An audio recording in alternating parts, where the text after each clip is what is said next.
And welcome everyone to our weekly colloquium. Our speaker today is Professor Andrew Houck, who's a professor of electrical engineering and an associated faculty member in physics at Princeton. He'd been an undergrad at Princeton. He was actually valedictorian, so we can really embarrass him. He got his PhD at Harvard in 2005, working on kind of negative index materials and very interesting photonic stuff and nanostructures. He did a postdoc at Yale, where he did a lot of very cool work on what I guess you could call circuit QED. So using superconducting resonators and qubits as tools for studying all kinds of interesting things, quantum information, strong coupling problems, all kinds of neat stuff. And he's been at Princeton since, I know I should know this, I don't know, 2008, 2009? That's right. Something. Okay. 2008, yeah. And, you know, he's won the usual host of excellent honorifics, including he was a technology review 35 under 35. He had a Sloan, he had an NSF Career Award, he was a PCASE Award winner, he had a Packard, he had a Blavatnik.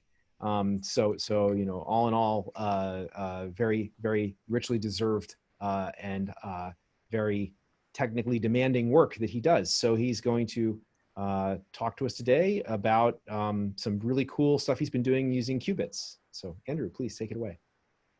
Great. Let me see if this, host has disabled screen sharing. I have not. There you go. Go ahead. Try it now. Host has enabled screen sharing. Great. Okay, let me give the right race talk. Perfect. Okay, great. So thanks for inviting me to not come, but to visit with you and talk about the work we've been doing on high coherence superconducting qubits. So my group is about half focused really on quantum computing and the building blocks of quantum computers, and half on quantum simulation and using these building blocks to do cool new condensed matter physics kinds of problems. I decided today to focus on the actual quantum computing half of things, but if you're really interested in new materials and quantum simulation, please just ask me in the Q&A. So last year was a banner year. There was a big celebration in Japan where Yasu Nakamura demonstrated the first superconducting qubit in 1999, and so it was 20 years of superconducting qubits, and you know, basically everybody in superconducting qubits went to Japan, and that was back in the days when we could go places, and that was a great accomplishment. And what's happened since then is really this Moore's law-like growth in the coherence of superconducting qubits. And so everything that's been powered both in industry when you hear about quantum computing and in all of the cool science that's been done with superconducting qubits, whether it's circuit QED and quantum optics or whatever else, has really been powered by this like inexorable growth in the coherence of superconducting qubits from that first result in 1999, which was down at a nanosecond, up through modern qubits, which are essentially all transmons. Certainly every industry qubit is this qubit called a transmon. And so I wanted to go through this a little bit for a historical perspective to see how things have gotten better, and then to talk about how we might move on from this point and what the next qubit might be if the transmon maybe isn't enough to bring us to the promised land of useful quantum computers. So in 1999, Yasu and collaborators at NEC made this device. It's called the Cooper pair box. It's this tiny little bit of superconducting metal, in this case aluminum, coupled to a reservoir through some Josephson junctions. And here in this box, you see physics that's basically Coulomb blockade-like physics. And so there's a gate nearby where you can change the DC voltage, and that charges up this box. It sort of leads to this capacitive energy, and at some point you've sort of you basically provide enough voltage that the energetically favorable thing to happen is for an extra Cooper pair to tunnel onto and off of this tiny little bit of superconductor. And at that charge degeneracy point where you sort of switch from sort of 0 to 1 extra Cooper pairs, those are the things that you can use for a logical state. And so what Yasu did is he sort of sat at a point where there was a particularly well-defined charge on the box. He would move quickly, non-adiabatically, into this point where a new Cooper pair wants to tunnel onto the box, and he would see coherent oscillations between the sort of two states at that tunneling point, and then he would move back. And this is like the first sort of controlled oscillation between superpositions of charge states in a way that could be called a qubit. And the reason he was able to do it and no one else in the field could do it, right? So this was actually a little bit of a surprising thing because NEC was not at the time known for having really an effort in quantum anything, was that they had an incredibly expensive fast pulse programmer that allowed them to sort of control these gate voltages on accurately and stably on a picosecond timescale. And that was needed because the coherence time of this thing was only about a nanosecond. And so the question is, why was it only a nanosecond? Well, if I draw this picture here, so this, is there a good way to get a laser pointer? I think if you click down on your the little pencil thing in the bottom left there, yeah, there. There we go, laser pointer. Can you see this red dot now? Perfect. I hope so.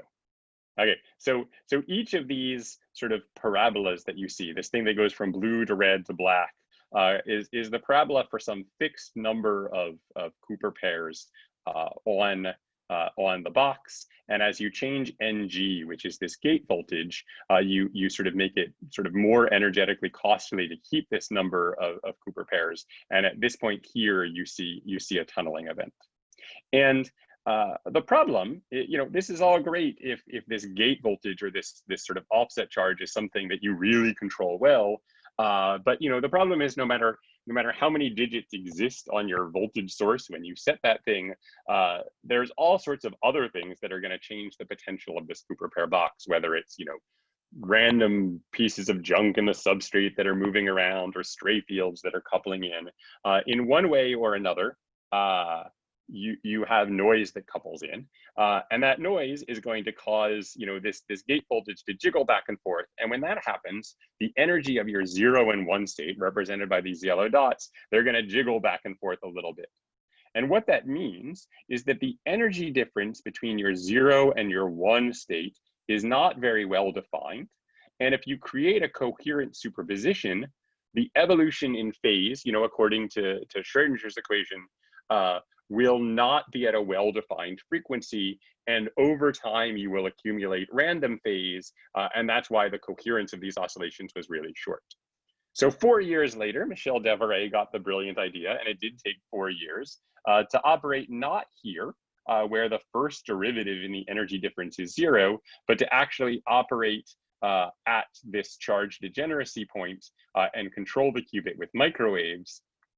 And if you operate there, then as the gate voltage jitters, at least to first order, you're sensitive, you're insensitive to the gate charge. And this enabled a T2 of about 500 nanoseconds. It was a huge leap forward.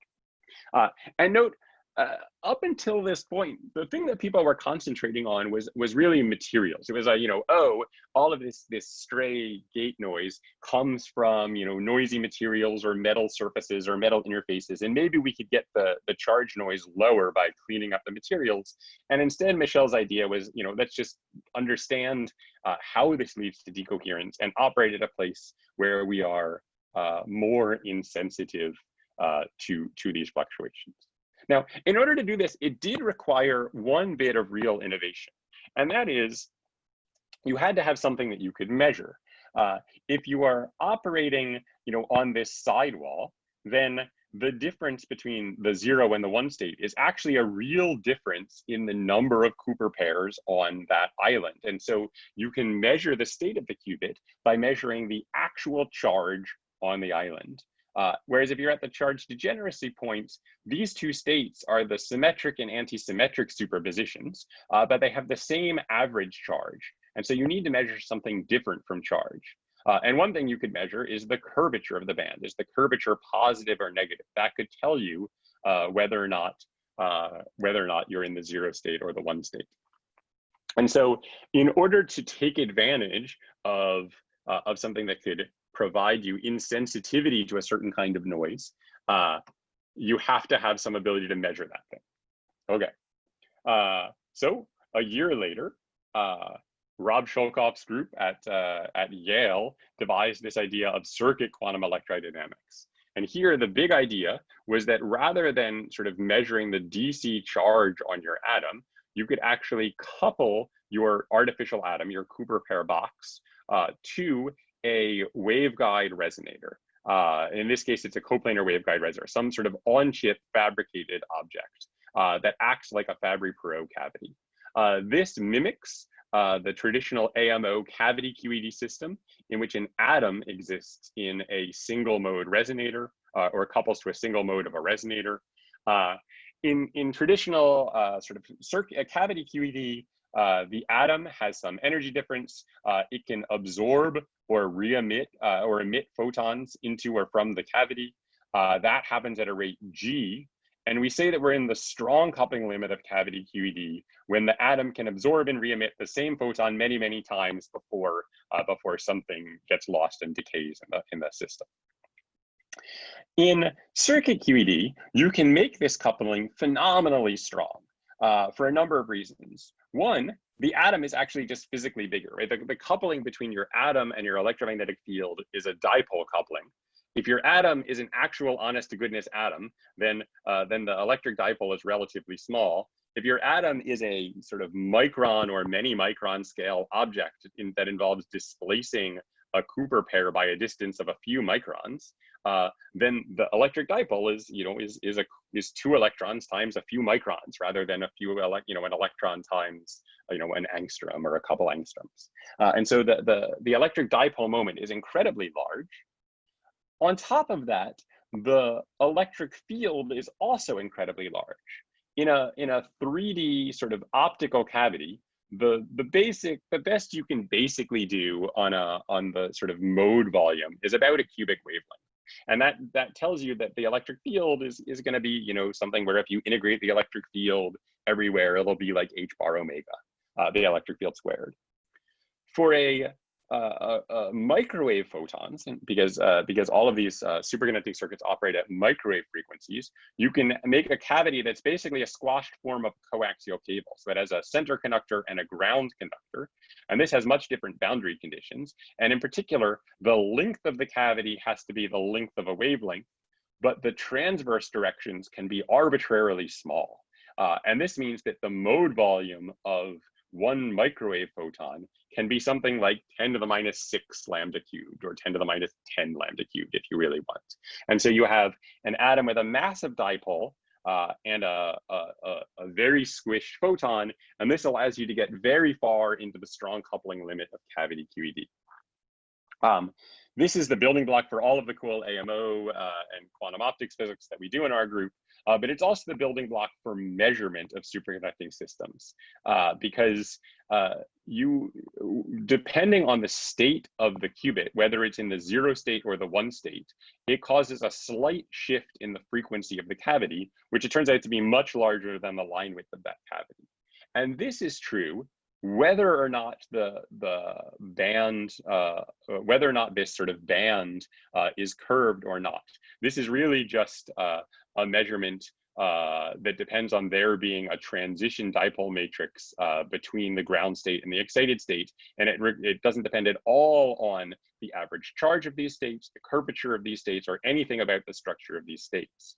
And so this new measurement tool enabled the development of new qubits, and in particular this qubit that now goes by the name of the transmon qubit. So this was the work that I did as a postdoc in Rob's lab.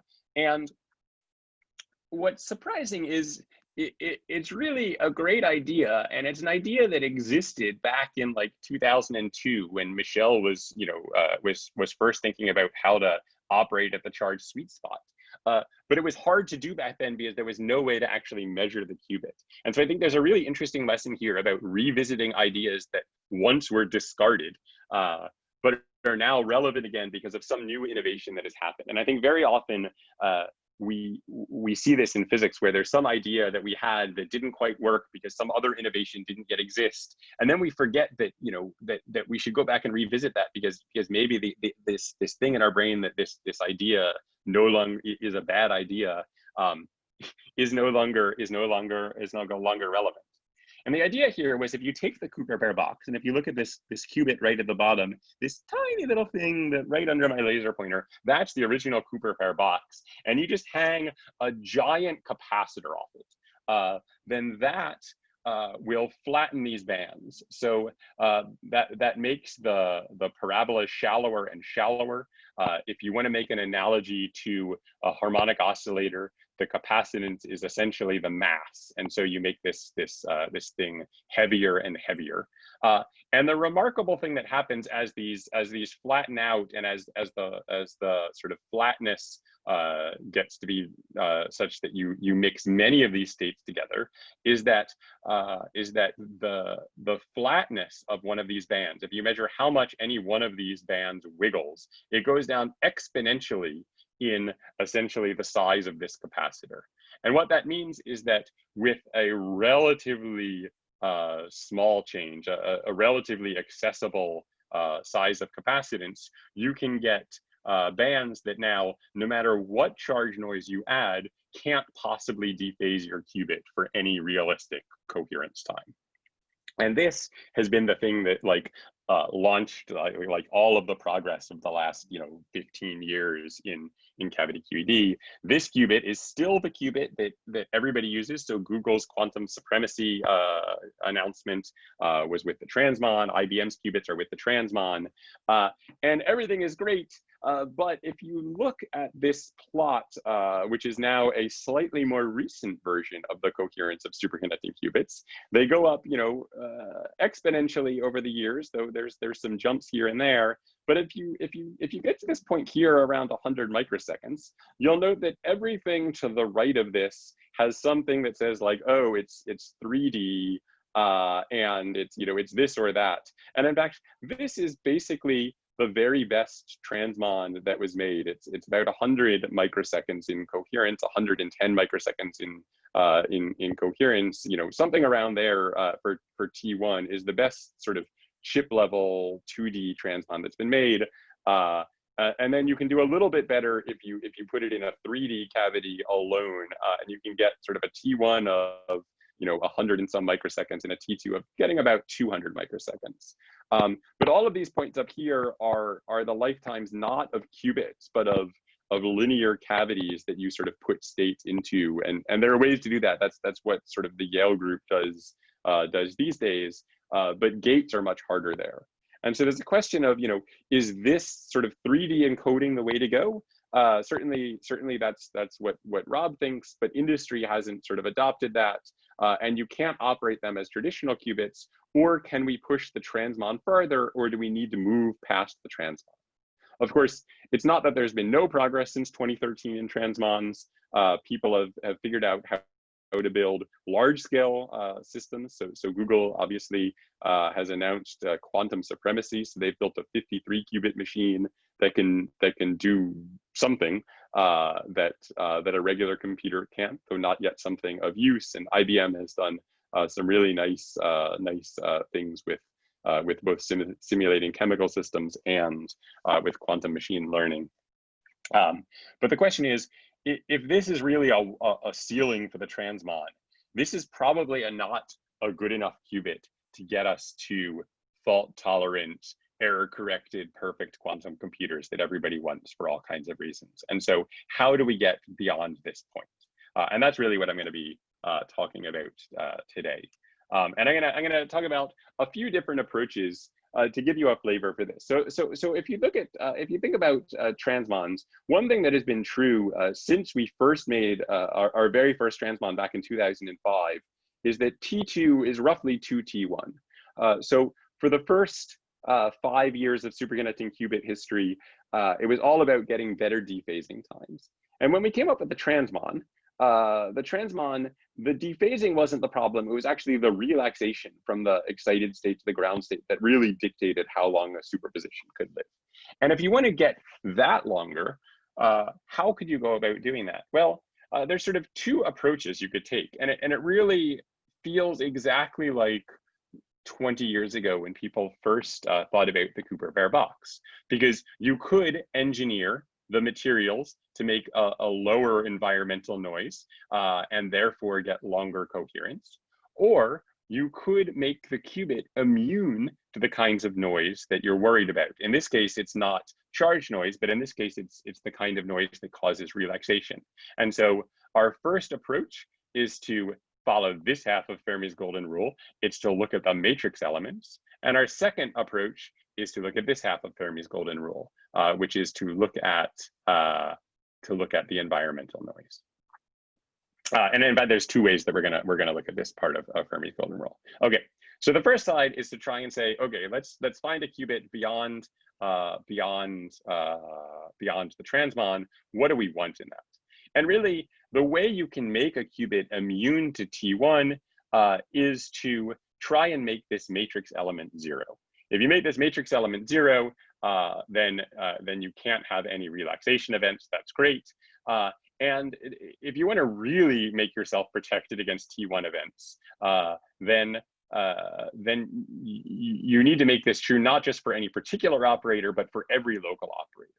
And the easiest way to do that is to try and find logical encodings that in some phase space picture encode your qubits in states that have really disjoint support. So one wave function is 0 whenever the other wave function is non-zero, and vice versa. Because if that's the case for any local operator, you're essentially going to have no matrix element, or something that is in the tail of this sort of evanescent coupling. So some sort of exponentially suppressed matrix element, which means that you're going to have really very little chance for T1 events. This is great because this is now a much more fundamental source of protection against T1. And this buys you a few things. So one, it could buy you longer coherence, but also it means you don't have to be less careful. So one thing that you see when you try and build larger and more complicated systems is that larger systems generally have much worse coherence than than single or few qubit systems. You can protect one qubit reasonably well by being very careful with your fab and this and that. But that kind of care is much harder in large systems. And so having your coherence come not because you've been exceedingly careful, but because you have some fundamental protection could be really powerful. But of course, you can't just have this T1 protection, right? Because we can get this kind of T1 protection, for instance, by having a double well potential. But if you just have a double well potential, then you might not have your T2 protection. And in particular, if the well tilts a little bit and each state is localized within the well, then the energy difference between the 0 and 1 state tends to be very sensitive to that tilting.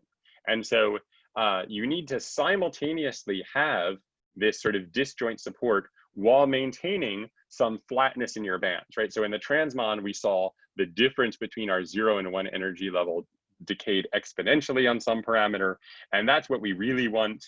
In the absence of that, and what we'll settle for today is at least first order protection against our sources of noise. In principle, it is possible to get this exponential potential, exponential suppression, but we haven't been able to do it yet, just because the parameter regimes we need to realize that are quite extreme.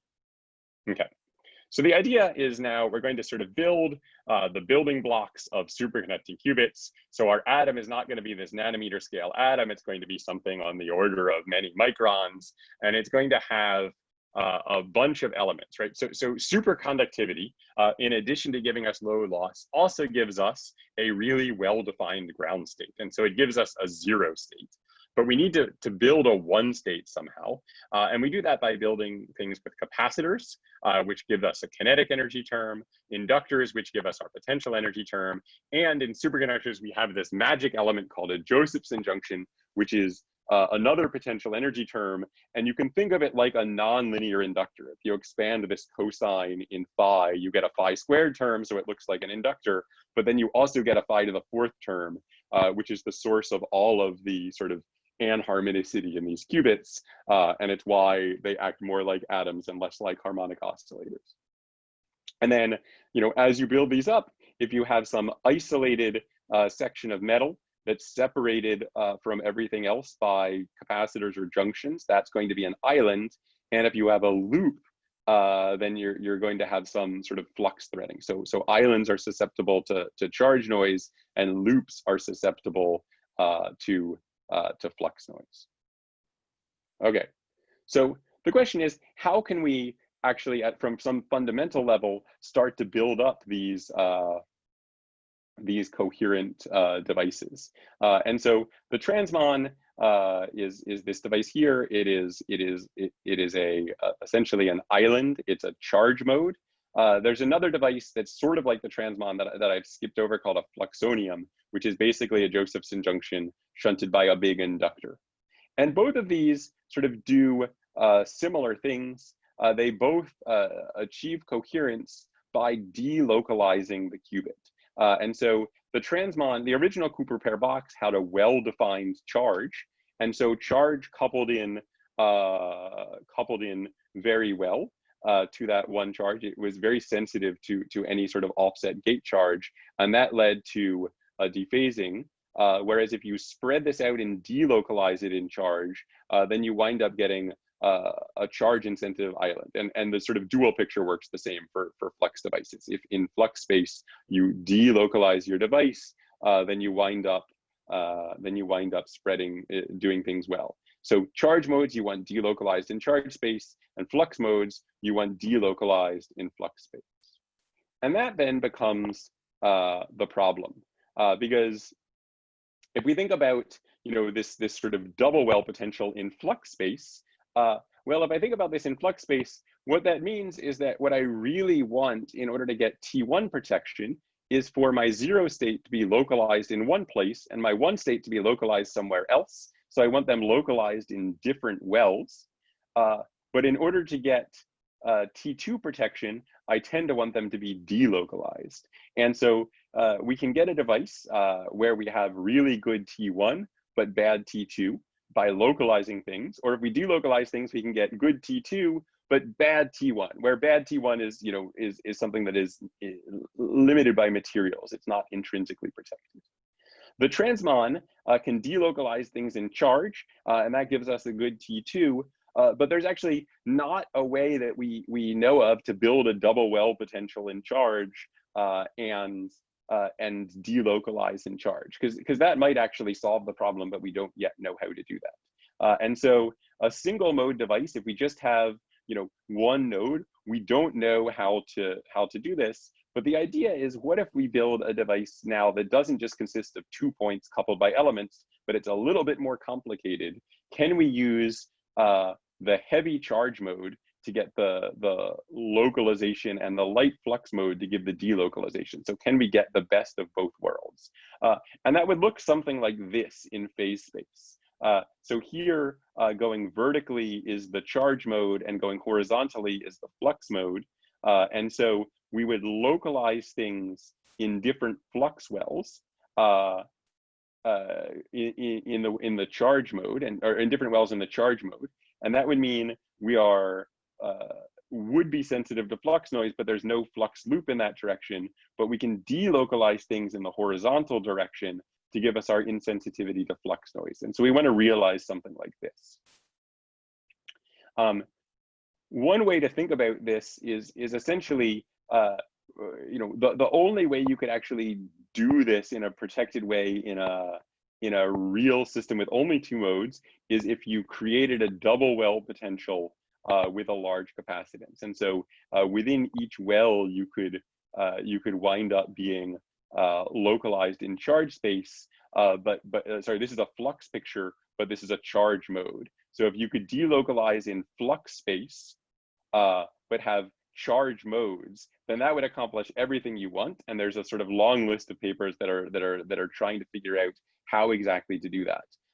And the way that you would really want to do it is you'd want a double Kupler pair tunneling element. So you'd want an element that has a cos 2 phi potential instead of a cos phi potential. And that would solve all of our problems. But naturally, we don't know how to make such a device. And so we have to find ways to build circuits to make things that look effectively like that. So the device we have is a way of essentially doing that. It's this 0 pi device, and it looks like this. So it consists of 4 nodes in the circuit, which you see as these circles here.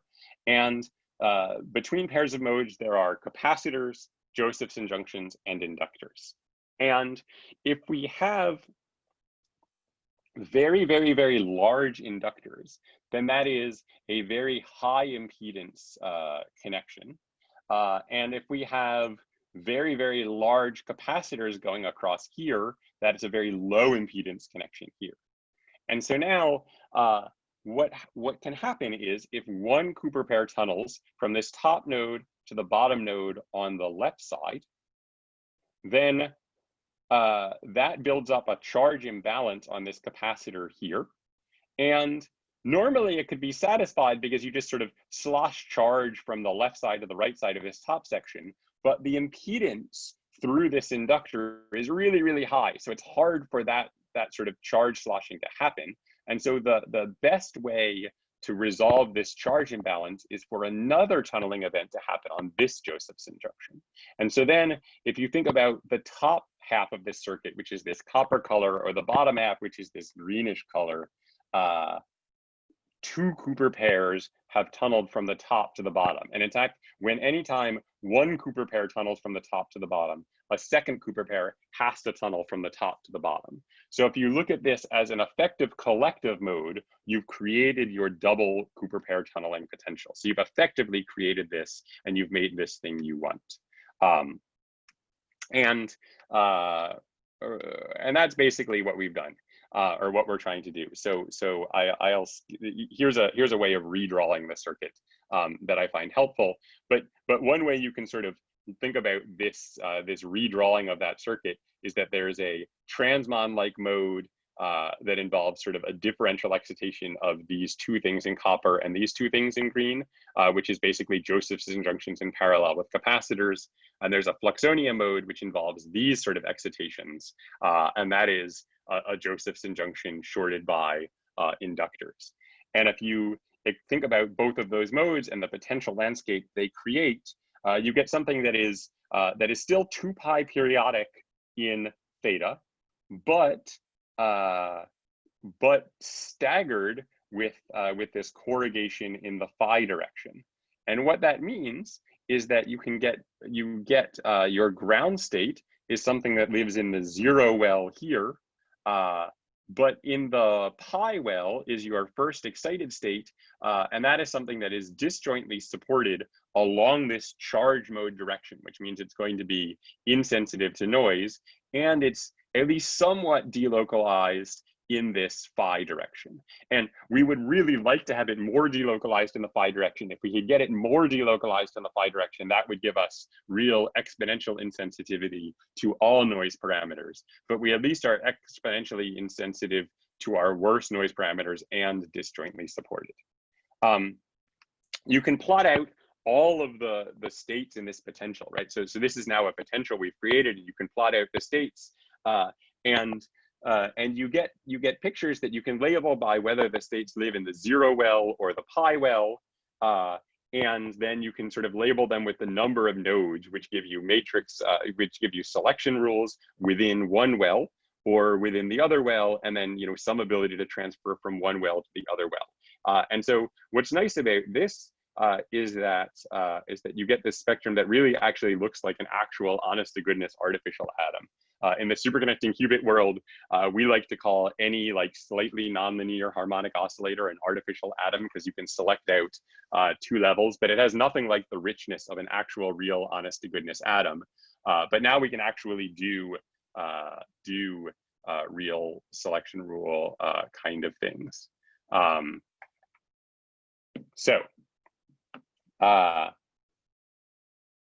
Now, so now what we want to do is we want to try and use this as a qubit, and the states we want to use is the lowest level in this zero well and one of the two levels in the doublet in this pi well. And in order to make this work, we need this doublet to be split by as much as possible.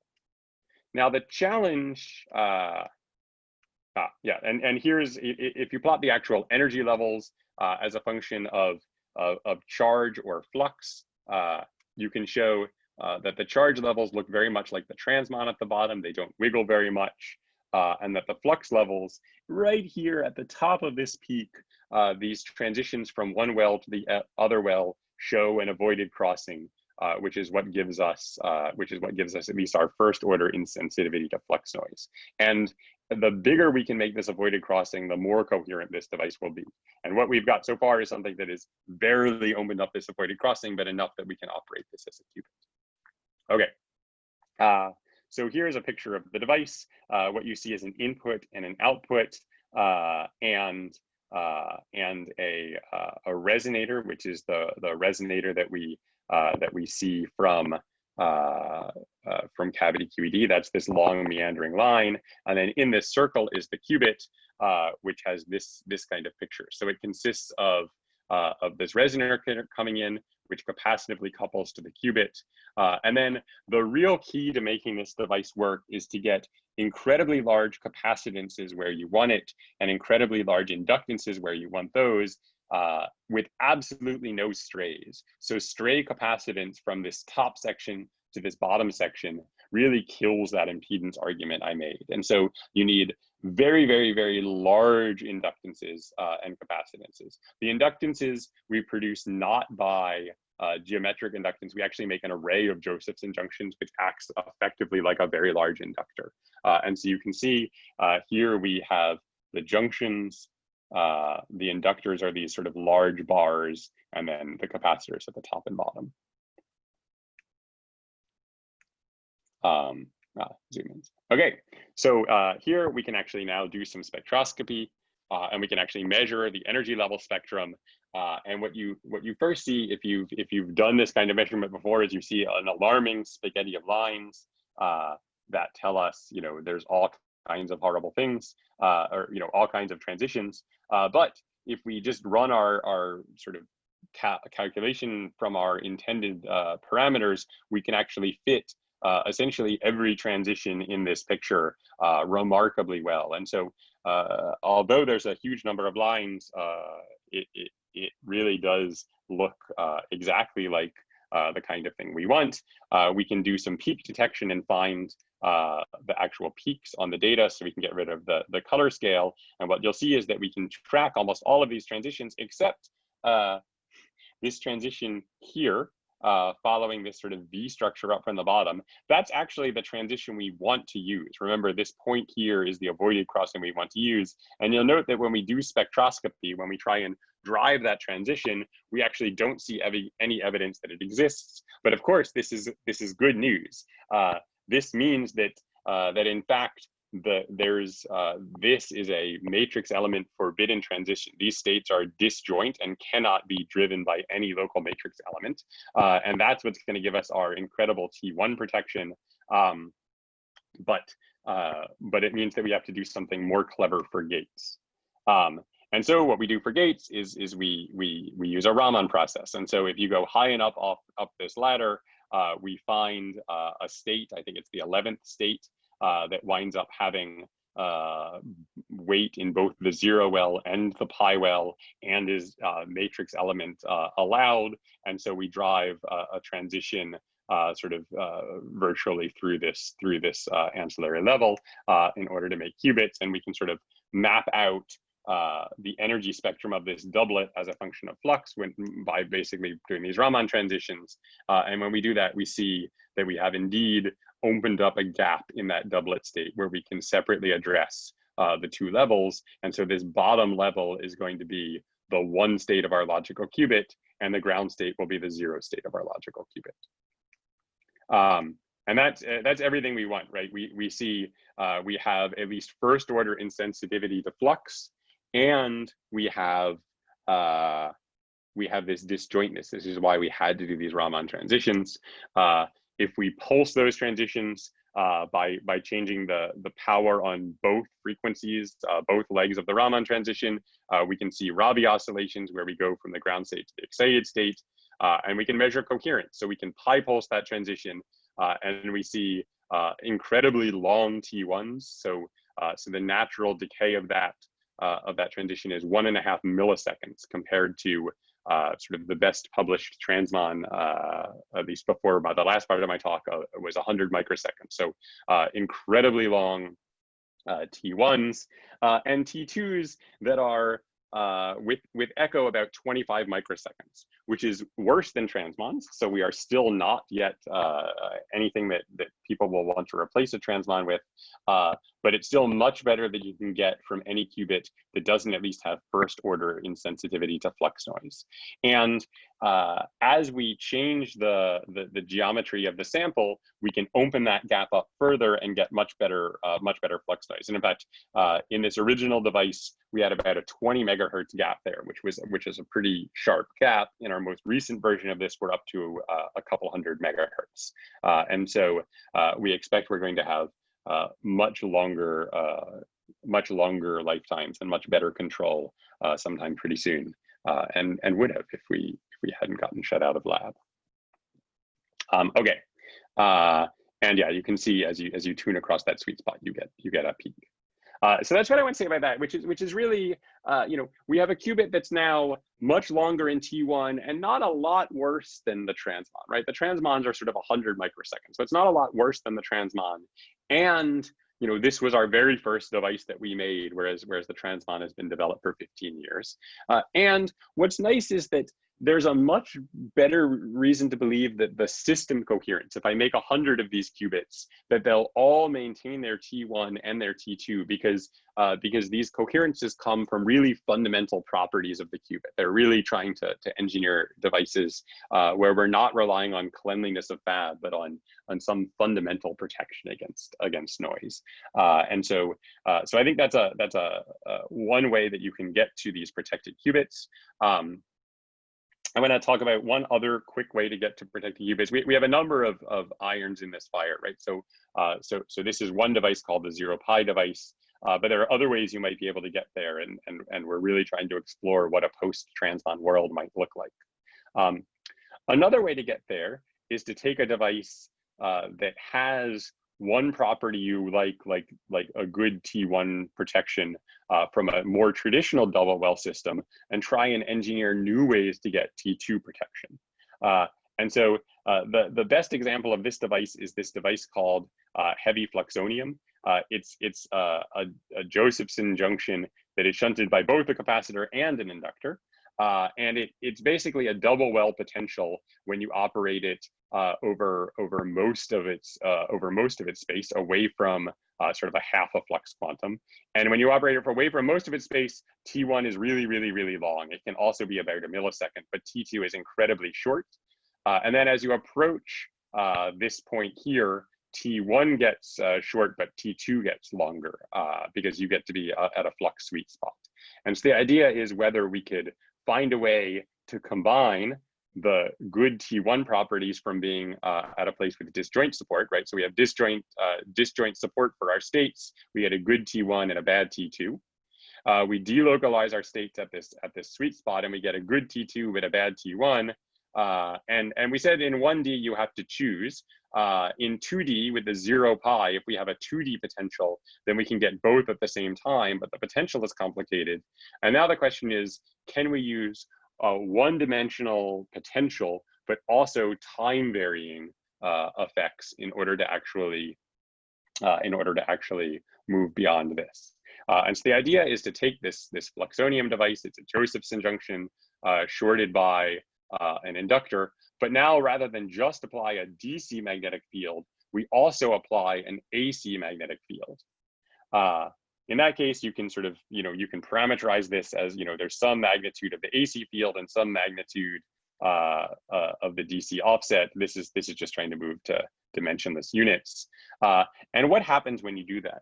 When you do that, the best way to think about time-varying potentials, or the most convenient way to think about time-varying potentials, is to use this Floquet picture, where you look now at the quasi energies of these states. So the idea here is that just like if you're thinking about crystals and you want to use block waves, you look at the spatial periodicity of a crystal, and you can get sort of you can take out the e to the I kx part of things, the plane wave part of things. Here, essentially, we have time varying potentials, and you can take out the time varying potential, and you get quasi energies that then have your sort of normal energy plus or minus integer multiples of the drive frequency in this sort of block picture, or Floquet picture, which is the equivalent of the block picture. You can think of these like the different Brillouin zones.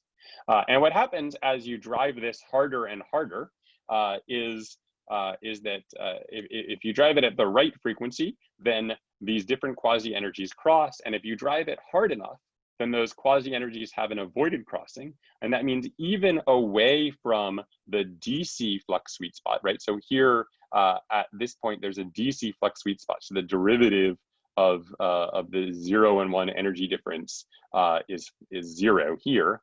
As you move up to as you drive hard enough, then you get these sweet spots that appear away from zero flux, or away from the sort of DC flux sweet spot. And this is what's going to allow us to get simultaneous T1 and T2 protection. You can sort of plot out pictures of where you anticipate this happening. The essential idea is that you maintain your T1 protection as long as you don't accidentally cause some multi-photon resonance, and you get T2 protection when you tune to one of these sweet spots. And so we can do this in our actual physical system. So here's a picture of the spectrum of bare Flexonium. So this is measuring like the 0 and 1 state transitions. And then if we turn on a periodic drive, you see there are many copies of these transitions that appear. And if we just look at the one transition that we want as a function of flux, here's the DC flux sweet spot, so where the derivative is 0. But at points away from DC flux with a large enough drive, we also open up avoided crossings. And similarly, if we sit at some fixed spot in flux and ramp up the amplitude of our drive, we open up sweet spots that are away from DC flux. And so what's nice is basically we can now take a qubit that has a pretty good T1, so a 90 microsecond T1 that has at least some degree of protection, but a very bad T2, which has 0.6 microseconds of coherence, or up to 5 microseconds with echo, and we can try and resurrect the T2 while maintaining the T1. For this device, we actually picked something that had a not that large of a T1, just because it makes it a little easier to operate and measure.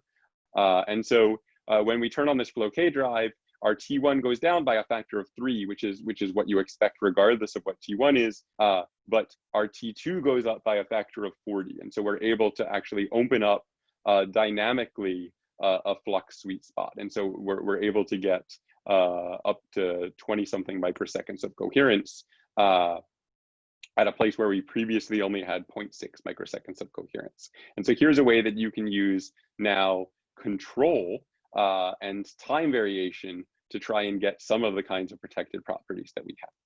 And so between these two, it's sort of two tools in a toolbox. And I would say, honestly, I don't think we're there yet. I don't think anybody is going to yet abandon the transmon because it's so well developed and easy to use. But we're getting devices where we can start to build a new toolbox where the coherence comes not just based on good materials, but based on some intrinsic protection. And this was a great story. This was my favorite story to tell when we were doing it, because it really echoed my postdoc, right? It echoed this idea that, materials are hard to clean up, and you can get this intrinsic protection. That's where the transmon was born, right? We said it's hard to get rid of charge noise. Materials are difficult, so why don't we make a qubit that's immune to charge noise? Now we've been plagued by T1. We say it's hard to get rid of the loss in your dielectric, which is what causes T1. So let's just make our qubits immune to that. Let's repeat the story and make the perfect qubit. And I still think there's value in that. But there's also the value in timely collaborations. And I've told this story enough that a professor in our department, Natalie De Leon, who generally is an NV center, color center person, who has worked very hard at improving the coherence of NV centers by materials engineering, and Bob Kava, who's a materials wizard who just knows things. We're talking about this problem, and Bob and Natalie were asking questions, and Bob in particular, I was showing them this slide, and this is sort of a more detailed picture of the cause of T1 in superconducting qubits. And if you look at this picture, what it shows is that T1 really depends on dielectric loss. It follows, a nice line that indicates dielectric loss, but not just regular dielectric loss. But it really seems to depend on dielectric loss at surfaces and interfaces. And the way you can tell this is if you make the sort of parts of your capacitor further from each other, less of the electric field exists in the surface of the metal and more just exists in vacuum or in the substrate bulk, and the coherence goes up. So if you look at the participation ratio of the surfaces just by sort of making the pitch of this capacitor bigger, as you make the capacitor bigger, coherences go up, and so it looks like surfaces. And so I was showing this to Bob and Natalie, and we were talking about coherences, and Bob said, what do you make your capacitors out of? And we're like, oh, we make them out of niobium. And he was like, why would you possibly do that? And Bob, back in the 90s, had written a bunch of papers on the many different kinds of niobium oxide, and depending on all the different depositions in this and that, you can get a crazy different number of of oxides on niobium. And they can do all kinds of really terrible things if you're a qubit person. And so niobium is just terrible. So he suggested we try something different, and in particular suggested tantalum. Now, tantalum has a nice high TC. It's got a TC of about 5 Kelvin in bulk. But if you deposit it in thin film phase, then it actually forms a different crystal phase. So it forms either a hexagonal or a BCC phase, depending on whether it's in bulk or thin film. And the thin film phase actually has a much lower TC, and it's quite a bit worse. Dan Prober at Yale first figured out how to get thin films to seed into the alpha phase, and this was great. To know this, so when we started making devices out of tantalum, we knew that you couldn't just deposit things at low temperature. You had to deposit them either with a seed layer of niobium, which we wanted to avoid, or at high temperature. And it turns out that if you deposit tantalum at 500 degrees Celsius, then you get the BCC phase of tantalum, which has the good high TC. High-ish TC, not high TC, like 5 Kelvin. And what's amazing is you get columnar growth. So you get actually these columns that grow in essentially an unbroken crystal up the column. And if you sort of look in an HRTEM at the interface, you can actually see that it grows like essentially almost like epitaxially or quasi-epitaxially. The tantalum forms right on top of the oxygens in the sapphire of the substrate. And so you can see that you get these columns that are just different orientations of the BCC phase that grow essentially perfectly on top of the sapphire. And so if you listen to people around you, you can start making devices out of this. And when you do that, then you get T1s that are now something like, we basically can make regularly above 300 microseconds now. And over many devices, we had very few that even dipped below 200 microseconds on average. And it's well known in superconducting qubits that these devices fluctuate around in time for T1. But even the average T1s are in our best devices above 300 microseconds. And if you do echo or CPMG, you can get T2s that are, approaching half a millisecond. And so despite the fact that, that there's been a decade and a half of development on transmons, and I love this story of getting intrinsic protection, you also can make your qubits better by pushing on the sort of environmental noise half of Fermi's golden rule and actually just solving some of the materials problems. And now we have a big collaboration between my group, Natalie's group, and Bob Kava, trying to figure out what still is limiting these materials and can we push these even more. But this is, I think, the most coherent transmon ever published. And it's really mostly just making sure that you talk to people outside your field and listen to what they have to say. So with that, I'll wrap up, which is that we've really been searching for different ways to build new high coherence superconducting qubits. One way to do it is with these intrinsically protected qubits, where you really think about the symmetries of your Hamiltonian that lead to T1 and T2 protection. That gives us this 0 pi device where we have something that's really exponentially protected against T1 and has first order protection against T2. We also found ways of taking devices that have T1 protection without T2 protection and adding in T2 protection without sacrificing too much of your T1 protection. And so this might be a promising avenue going forward when put in the right context. And then finally, if you want to make better qubits, you can also just take what you've always been doing and do it better. And we've been able to make these record coherence transmons using alpha phase tantalum thin films. And so this is sort of the spectrum of work we do, thinking about entirely new designs, entirely new control schemes for existing designs, or entirely new materials to try and make very, very well accepted designs better. So thanks for your attention, and thanks for having me. Oh, I forgot. Most importantly, obviously I didn't do any of this. I just come and talk about it and help guide people. But the 0 pi work is a collaboration with a whole lot of people. Jens Houck and Alexander Blaise group did a huge amount of theory for this. And then Andrzej Gajenis, my postdoc, is now about to start a faculty job at Colorado. And the senior grad student on the project was Pranav. On T1, I said a number of times that Natalie and Bob were the PI collaborators and really are the geniuses behind all of this. And then Alex and Leela are the students who masterminded this. And then Pranav and Andrzej again with Jens Houck did the work on the FLOK team with Jiwen doing the theory. So there's a large number of people who did a lot of work to make all of this possible. So really, they're great. All right. I will, you can all unmute yourselves and applaud. I will applaud virtually for all of you. So we have time for a few questions. I know, traditionally we would have wine and cheese out in the foyer and we would take Andrew out to a really nice dinner, but we kind of can't do that under the present circumstances. But I'm not sure what the simplest logistics are. If maybe you can, let me see here.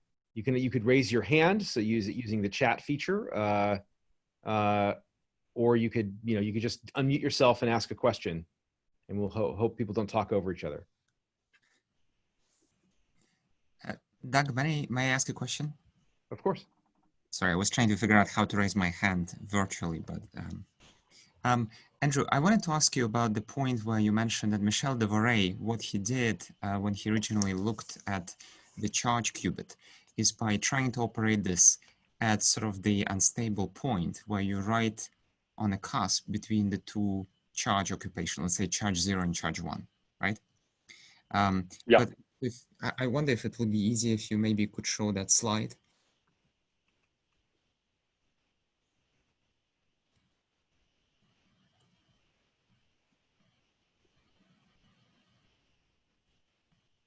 Yes. My question is the following. I thought in your discussion you said that the original discoverer of the charge, I forgot the name of the Japanese person who first did this, Yeah. that he was operating in a valley, let's say, where n gate equal 1 or n gate equal 0. Well, Yeah. that also has a zero derivative in the ground state. So why Uh, is that him operating in that regime? so he wasn't. So he wasn't operating He at wasn't there. the bottom of the valley. He was operating sort of at this point, sort of on the side. And the problem with operating exactly in the valley is that the one state is now crossing with the two state, and there is, I mean, there's a little bit of a thing there, but it's very sharp there. But yeah, he was operating not at the bottom of the valley or at the degeneracy point, but sort of in the middle region, so away from all the flat points for I think technical reasons. I see.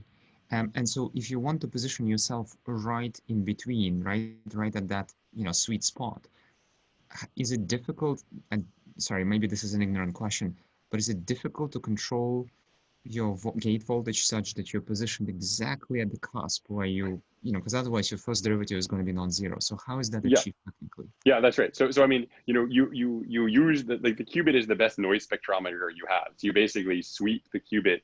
I got to measure 1 or 2 Cooper pair boxes before we said, let's be done with this and use the transmon. And you can find the optimal T2 point and you can sit there. The biggest problem is that the noise is not zero mean, and you drift slightly. And as soon as you drift right off of charge degeneracy, then your coherence plummets. And so for charge noise in particular, it's very hard to sit at exactly the sweet spot and stay there. And so you pretty quickly drift off the sweet spot and your T2 goes down. And so you used to have, at least when I was doing these experiments, we'd have 10 minutes once you tune this up to get your experiment done before your coherence fell apart. Whereas the transmons, there's a little bit of fluctuation in the coherence from day to day for reasons that are a little bit mysterious and people don't know. But it's a fluctuation from someday it'll be 150 microseconds, and then it might go down to 120 microseconds or something, but it'll still be very long. And there's no biasing required. You can keep your transmon cold and run it for months and months and months at a time, and it just works. And the flux noise you can get pretty stable on the flux as well. And so yeah, so it's you have a gate voltage that you can tune, but I can tell you as a person operating the device, the frequency with which you have to retune is really not pleasant. Okay, I see Guido has his hand up. Guido? Yeah, so I'd like to ask, can you elaborate a little bit more about what is the limitation on the T2 for the 0-pi qubit? Because like you mentioned, a doublet splittings. I didn't catch what was why is not basically 2 times T1? Right, so it is, in the end, in this pi well, you have the symmetric and anti-symmetric superpositions, right? And so you have that avoided crossing. And so that avoided crossing is what gives you your first order insensitivity. But really the sharpness of that depends on how heavily you can lift this degeneracy. And that depends on essentially how large of an inductance you can make, which is how shallow this parabola in the phi direction is compared to this barrier height. And so you really need this sort of incredible stacking of parameters. It's really a challenge because you need this inductance to be really big in order to get that shallow. But if you have capacitance between the top and the bottom, then that builds up barriers, which makes it no longer work very well at all. And so trying to get this capacitance between the red and the blue and between the yellow and the green to be really large while not having capacitance from top to bottom and getting the inductances to be large is really like a stacking of energy scales kind of problem. And so the thing that's actually made it really quite possible in the virtuous cycle of life or everything, the reason, the limitation on these devices is if you make the pitch of these capacitors too small, then they become just too lossy because the surfaces of the metal are so lossy. And so you don't really want these capacitors to be lossy, even though you're not storing information in that mode. It just makes the sort of intermediate levels not long-lived, and that can cause other kinds of problems. And so you want these capacitors to be very large, but you don't want them to be too lossy. Now, since we made this device, we figured out that you can get rid of a huge fraction of your surface loss by using tantalum instead of niobium. And so our latest ZeroPi device is actually made out of tantalum and not niobium. And that enabled us to make these gaps much, much, much smaller without having to worry about the surface losses. And that allowed this capacitance here to be larger in a smaller metal footprint area, which reduced the parasitic capacitance and increased the capacitance here. And that basically has allowed us to open that gap up more, because that gap actually depends incredibly sensitively on the ratios of all of these different parameters. And so just sort of those changes brought the gap up from about 20 megahertz to about 200 megahertz. And so we believe that device is going to be much, much, much more coherent and really start approaching hopefully close to, I'm pretty sure that we're going to hit a millisecond once we get that thing back cold and running again. We've had some COVID hiccups, but. So, I'm sorry, go ahead, Guido. Can I ask another question? Yep.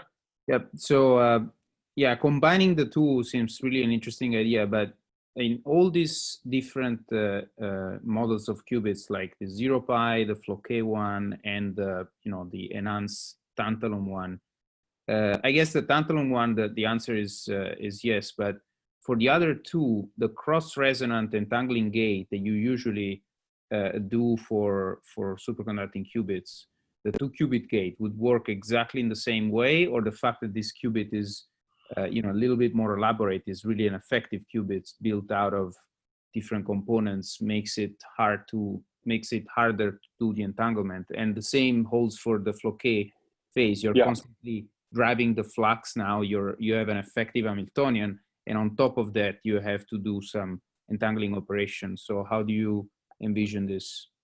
Yeah, that's right. So you're right. The cross resonance gate would not work the same. I'd say, the cross resonance gate is also not perhaps an ideal gate, right? So if you look at the differences between Google and IBM, Google has qubits that have a degree of tunability, so you can tune them with flux, and that makes the gate that you can do faster. They have their own gate called the Sycamore gate, and they can do a much faster gate, but it comes at the expense of coherence. The cross resonance gate is the best gate we know of to do with qubits that can't be tuned in frequency, but it comes at the cost of gate speed. It's a slower gate, but the qubits can be more coherent. And so there's trade-offs in all of those. And so I think, which is only to say, we're already choosing gates that have better or worse qualities depending on the qubit that we pick, even if we're only dealing with transmons and deciding whether we have single junction or double junction transmons. As we move to ZeroPi and other protected qubits, you're not going to be able to do just the cross resonance gate, but you can do fully entangling gates. And so the hope is that you can wind up doing things at least as well. But in the end, what matters is how coherent you can make it and how fast you can do the gates, if it's going to be your workhorse qubit. I would also say, a few things in defense of protected qubits as well. One is that it's easy to look at the current coherences for transmons and gate speeds and assume that you could scale up to thousands or millions of qubits and maintain those, but that could be quite difficult. Whereas if your coherence is intrinsic, then that gives you a much better chance at achieving the kind of system coherence you want. The other thing to think about is whether